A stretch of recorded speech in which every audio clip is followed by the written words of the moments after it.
Good afternoon! Good afternoon po sa inyong lahat. Welcome to my vlog in YouTube channel, Rufa's Kitchen. So sa tanghaling ito, maggagawa ako ng, siguro hindi pa kayo nakaka-encounter nitong flavor na ito. So ang gagawin ko ngayon is dragon fruit ice cream. So, kakaiba.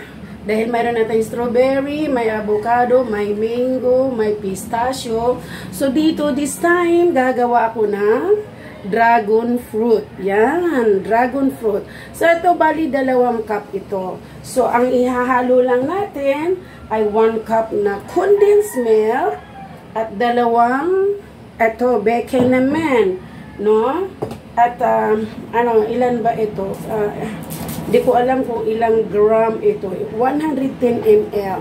So, 2 ganito. So, pwede naman yung malaki. Pwede naman yung isang can. At saka pwede naman yung malaking sachet nito. Isa lang. So, nakadepende po yan sa dami ng gagawin niyo. So, mayroon ako ditong mabibili lang ninyo ito, no, sa baking shop na since wala akong nakuhang vanilla extract. So, may nakuha ko ng vanilla powder. So, yun na lang din ang aking kinukuha. So, ngayon, dadalhin ko kayo dito. Mayroon tayo dito, kailangan natin ito. So, una, iaano muna natin itong ito, kailangan natin na durugin. Kailangan natin dito ilagay. So, wait lang. Ilalapit ko kayo para maano talaga niyo. So, lagyan lang natin ng kunting iba para hindi siya maaano. So, i-puree lang natin kasi wala naman akong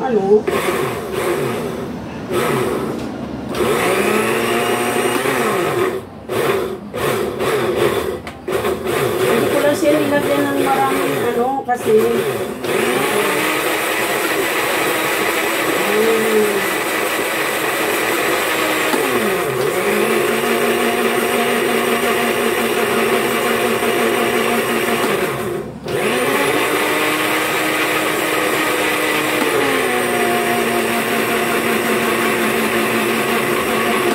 okay, tapos na yan.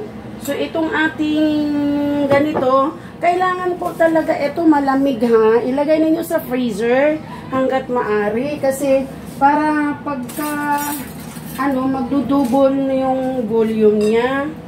So, pwedeng, kasi hindi siya naging, So, anyway, okay lang yan. Kahit, hindi siya masyadong malamig. Dapat kasi naka-frozen, no? Hindi naman talaga, kailangan ilagay niyo sa freezer, no?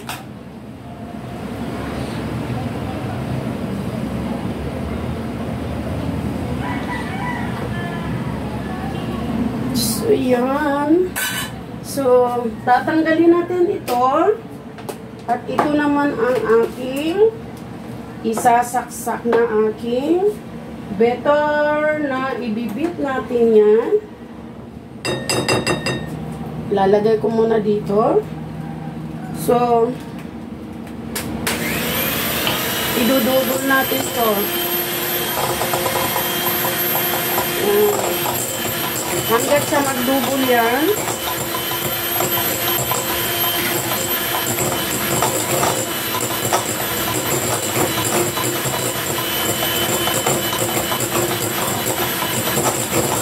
Kailangan magdubol yung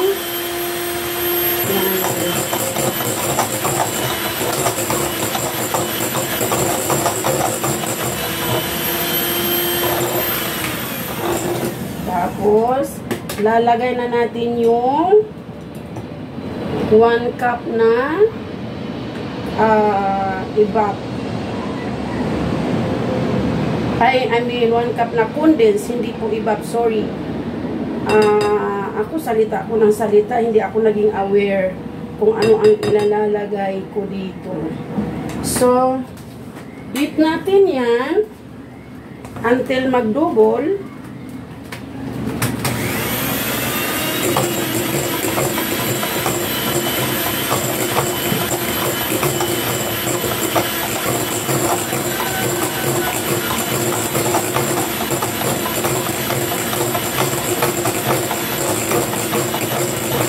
So, lalagay ko na itong vanilla powder.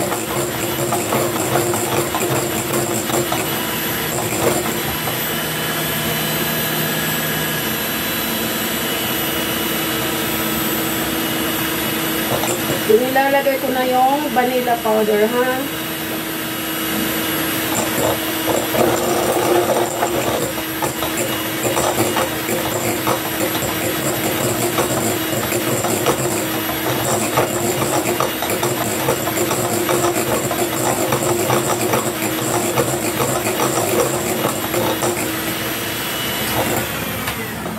Okay.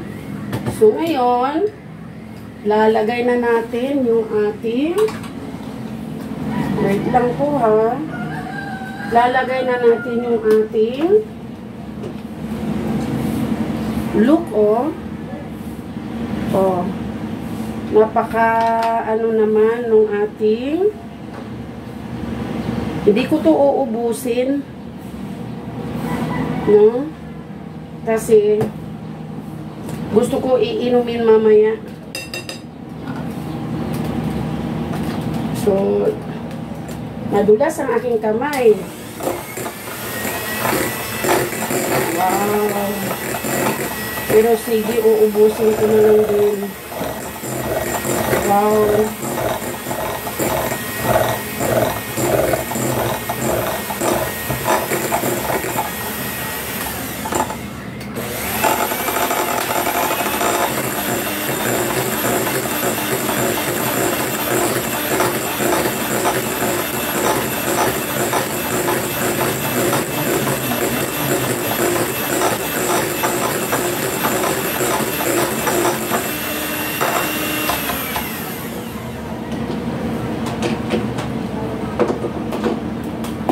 So, kailangan kong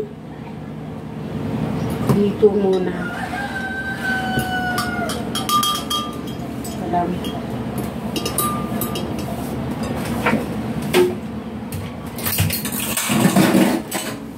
So, ang gagawin ko ngayon, mayroon na ako dito. Pinaglalagyan ko rin ito ng ice cream. Kaya, yan, isang ano din siya talaga. 1 liter talaga siya.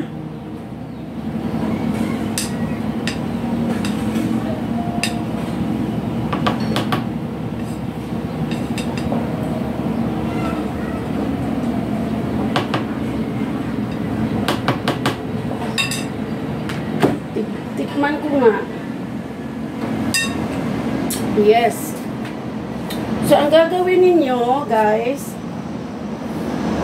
alisin ninyo yung medyo, kanaw-kanawin lang ninyo yung medyo, ganun-ganunin lang ninyo yung may babos-babos. So, gagawin natin, lalagyan natin ng cling wrap, no? Sana ba? Hindi ko na matuntun ang dulo nito.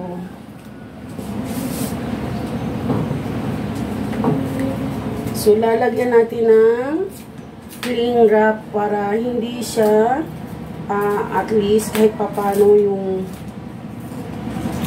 tubig. Minsan nagpapapawis. So, be sure na lalagyan ninyo ng, huwag naman cloth. Cling wrap lang po talaga.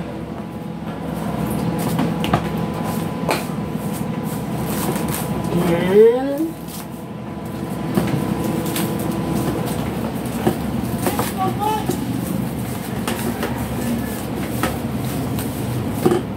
So, kailangan nakaganon yun. Naka-touch doon sa ano na yun. Huwag yung kailangan naka-touch para walang ano talaga, walang papasok doon. So, look, para din siyang Magnolia ice cream. So, ang gagawin natin, sa ganitong laki, no, 4 to 5 hours yung inyong freezing time. So, lalagay ko muna to sa freezer.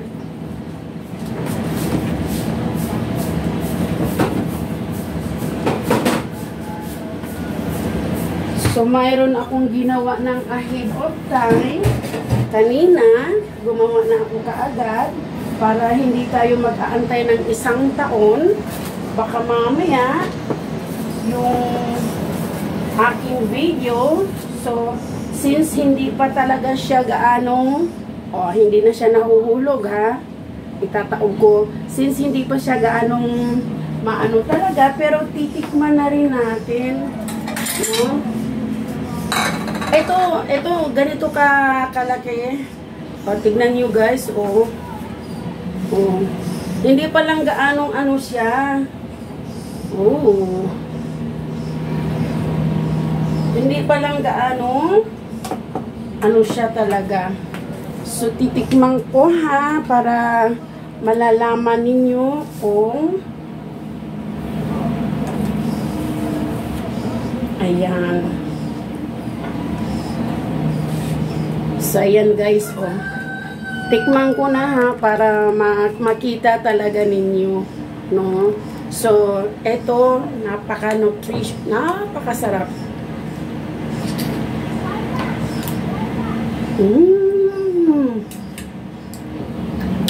Promise guys, para siyang Magnolia ice cream. So, bakit pa kayo bibili kung talagang maabilidad lang kayo?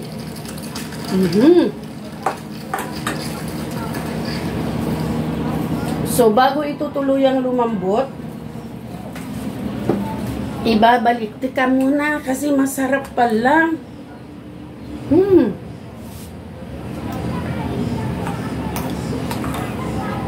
Napakalinamnam.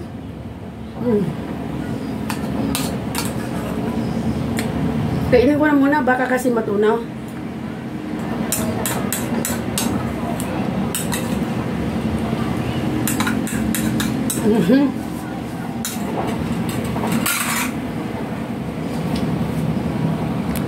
So, balik ko muna guys, kasi baka matutunaw eh.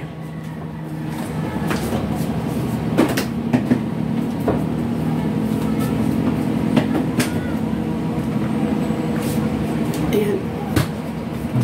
So, binabalik ko na sa freezer muna. Excuse me. So, napakadali lang talaga guys, no? Kung talagang maabilidad ka lang, wala pa ako nakitang dragon fruits ice cream. Kahit saan ako naghahanap. Although maraming flavor. No? Maraming flavor. Pero subukan ninyo yung dragon fruits. Kasi mai-inlove talaga sa inyo yung inyong mga loved ones. Saka yung mga kalalabs ninyo dyan. Check na gustong-gusto. Napakasimple lang pala talaga. No? So, first time kong gumawa ng ice cream. Kaya, wag na kayo magpatumpik-tumpik na. Paki-like, paki-share, paki-view, paki-subscribe, at paki-hit na rin yung notification bell para lagi kayong updated tuwing ako'y magba-vlog sa aking YouTube channel na Rufus Kitchen. So, ang gastos ko noon guys, kasi yung dragon fruit, nabili ko ng 3,100 sa Quiapo, kasi nagsimba ako sa Quiapo. Sabi ko sa inyo eh, pag nagsimba kayo ng Quiapo, mamili na kayo kasi tumpok-tumpok doon at napakamura lang. So, 3 piraso ang lalaki na niya guys, ganyan. So 100 na. So yung tignan mo yung aking napakalaki no. Samantalang pagbibilhin mo yung ice cream, nasa 299 yung ganun kalaki yung last kong ginawa. Pero yung ginawa kong ahead of time, kalahati lang yun. Pero yung ginawa ko kanina, na yung dinidemo ko, is isa talaga, isang piraso siyang ganun kalaki na dragon fruits, kaya 2 cups yun. So, napakadali lang, dalawang tag 300, ganito lang po yan guys, 300, 110. So, kung gusto niyo yung malaki, yung isang malaki lang. Pero 1 cup lang na condensed milk. Now, kung gusto niyo talaga na matamis, nasa inyo. So, nakalimutan ko pala dagdagan ng salt. Dapat yun mayroong pinch of salt. Pero anyways, masarap pa rin. Kasi yung salt kasi nakapagpabalance yun sa tamis, no? Hindi naman siya gaanong matamis kasi ang nilalagay ko lang is 1 cup of condensed milk. Ang lasa niya, hindi siya matabang, hindi siya matamis, sakto lang doon sa mga may diabetic, okay lang yun, no? Hindi gaanong matamis talaga. So, gawa na kayo mga best, no? Kasi napakadali lang talaga, napakasarap. So, first time ko na naman natikman ang dragon fruit ice cream. Mas masarap pa pala siya. Para siyang kasing lasa ng avocado. Ang linamnam niya kasi nakabili na ako ng strawberry, kung iba-ibang flavor. Lahat kasi ng flavors sa supermarket natikman ko na kasi ito yung nag-grocery ako. Kumukuha ako. So gusto ko kasing tikman. Yung lasa niya para na siyang magnolia. No, napakasarap na, ang linamnam, promise talaga. So yung aking mga measurement, tapusin niyo ang video kasi doon niyo makikita lahat ng aking mga measurement ng paggawa ko ng aking dragon fruit ice cream. No, napakasarap, promise. Kung gagawin niyo yan guys, naku po, check yun, pakakasalan kayo ng inyong boyfriend. Pero kung hindi talaga kayo mahal ng inyong boyfriend, kahit anong sarap, hindi kayo bibigyan ng value talaga. So, let go muna siya. Wala siyang kwenta. Shucks. Hindi. Charot lang po yun. So, yun po. Promise talaga, kung gagawin ninyo, sundan lang ninyo yung recipe ko. Wag namang dagdagan. Kung ano lang yung measurement na nandoon, talagang yun lang yun ilalagay ninyo. Kasi kung dadamihan pa ninyo, maglasang, ewan ko, baka masyadong matubig, no? So, yun lang yun. Sundan ninyo ang recipe kung ilan yung measurement na nilalagay ko. Check yun. Hindi kayo magkakamali sa ginagawa ninyo. Sobrang sarap pala ng dragon fruit ice cream. Kasi wala pa kasi ako natikmang dragon fruit. So, nag-invento ako ngayon sa sarili ko. No? Gumawa ako ng aking version sa isang fruit na dragon fruit. At napakaganda pa ng kulay niya. No?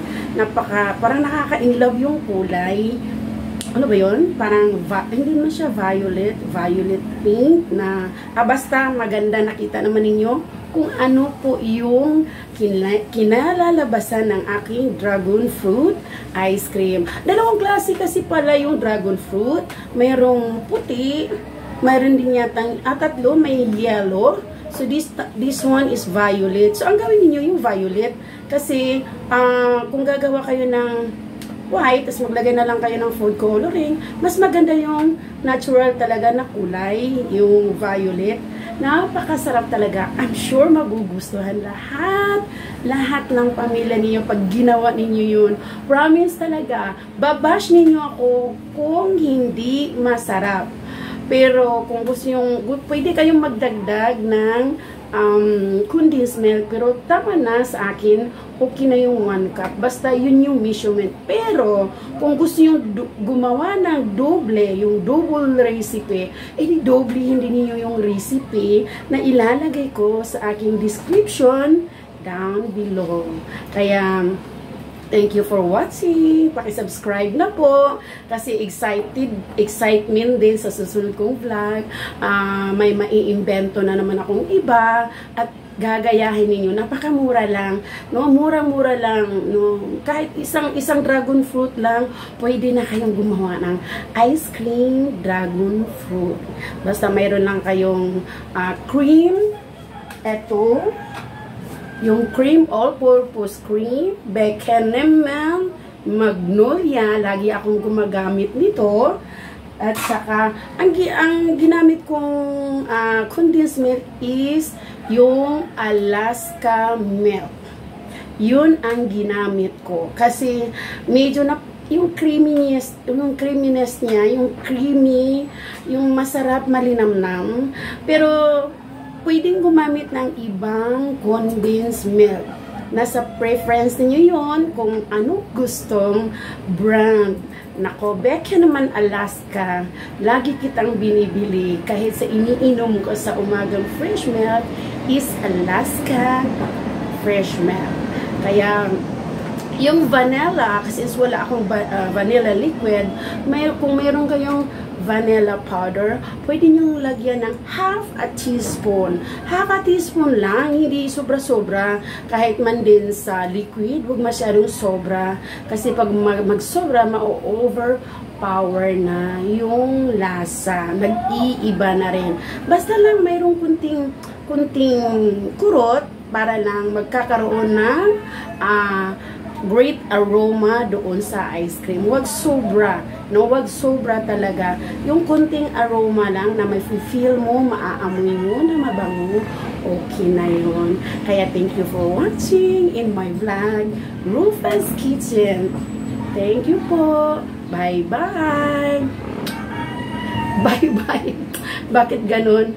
Okay pala yun. Sige po.